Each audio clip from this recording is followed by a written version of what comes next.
All right, let's jump right in.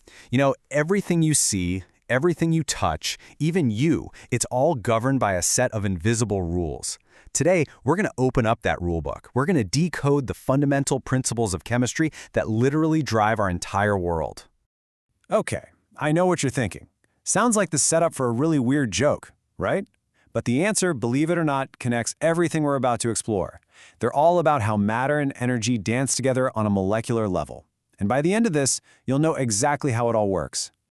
Okay, so first things first. We've got to get one major idea straight right from the get-go.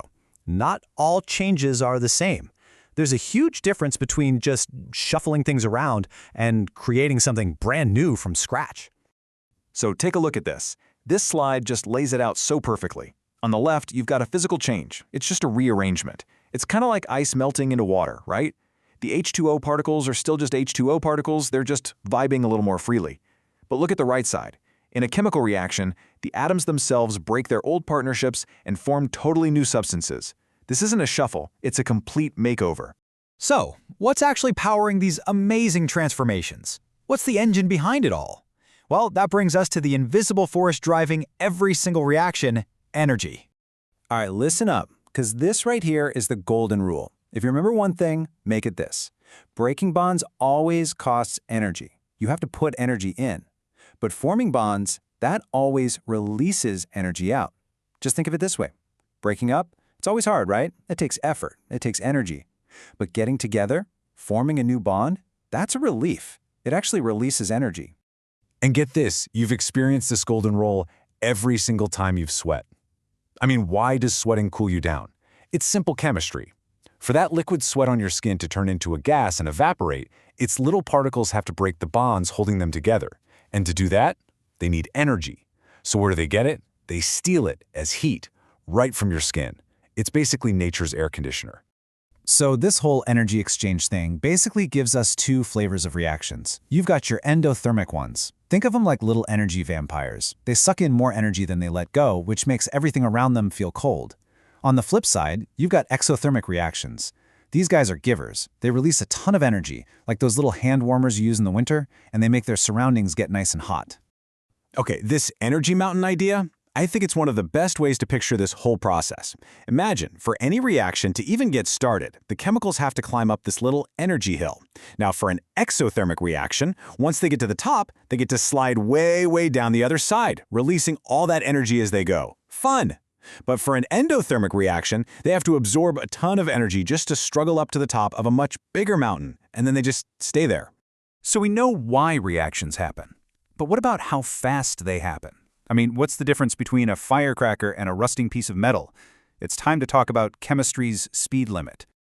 It's super simple, really. The rate of reaction is just chemistry's speedometer. It tells us how quickly the stuff we start with, the reactants, gets turned into the stuff we end up with, the products.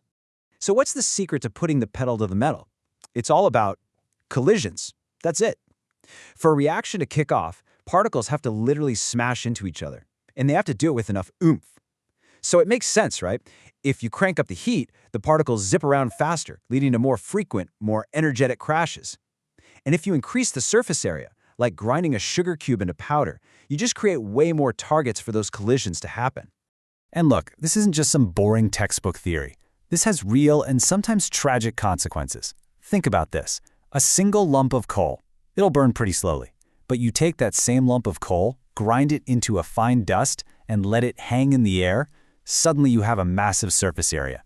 Every tiny particle is a target, and all it takes is one spark for a chain reaction so fast that it becomes a devastating explosion. This graph right here, it tells the story of pretty much every reaction. Let's think of it as a race. At the starting gun, it's an all-out sprint. There are reactants everywhere, collisions are happening constantly, and the reaction rate is maxed out. But then you hit the slowdown. As the reactants get used up, there are fewer particles left to collide, so the pace naturally drops. And finally, you cross the finish line. That's when one of the reactants is completely gone, the collisions stop, and the race is over. So with all this chaos happening, how on earth do chemists keep track of everything? Well, they use this incredibly precise language to account for every single atom, making sure nothing ever gets lost. It's like a form of cosmic accounting. And the number one rule of this cosmic accounting, the law that can never ever be broken, is this: the law of conservation of mass. You can't create or destroy atoms. You have to end up with the exact same atoms you started with. Sure, they can be rearranged into new cool molecules, but they can't just disappear or pop into existence.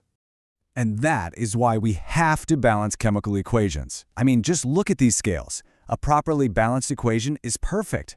The same number and type of atoms on the left and on the right. But that scale on the right, it's unbalanced. It's basically saying atoms have magically vanished or appeared, and that breaks the most fundamental law in the universe. So how do we fix an unbalanced equation? It's actually a pretty straightforward three-step process. Ready? Step 1, spot the problem. Which atoms don't match up? Step 2, remember the rule. This is important. You can't just change the little numbers in a chemical formula. You can only add big numbers. We call them coefficients out in front.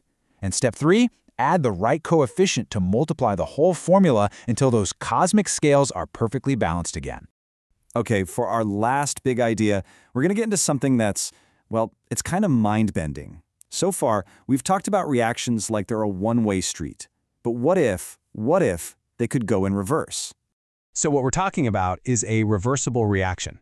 Imagine a busy two-way street. Cars are going one way, turning from reactants into products. But at the exact same time, other cars are going the opposite way, with the products breaking down and turning back into reactants. It's happening in both directions, at once. So what happens when that forward reaction and that backward reaction find a perfect balance? You get this amazing state called dynamic equilibrium. Now, here's the tricky part. You look at this graph, you see those flat lines, and you think, okay, great, the reaction's over, it stopped. But that is totally wrong. It's an illusion.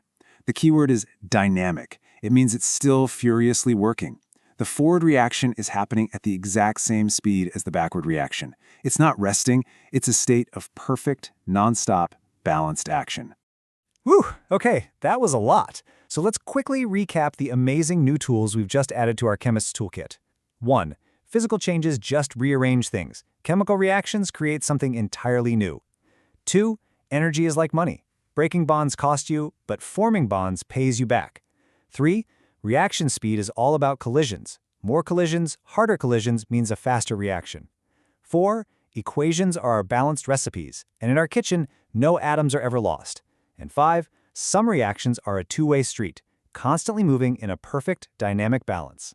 And all this, it leaves us with one final kind of huge question to chew on. Every single one of these rules, energy, rates, balancing, equilibrium, is happening inside your brain right this second. So if everything, including us, is just a collection of atoms following these basic laws, what exactly is a thought?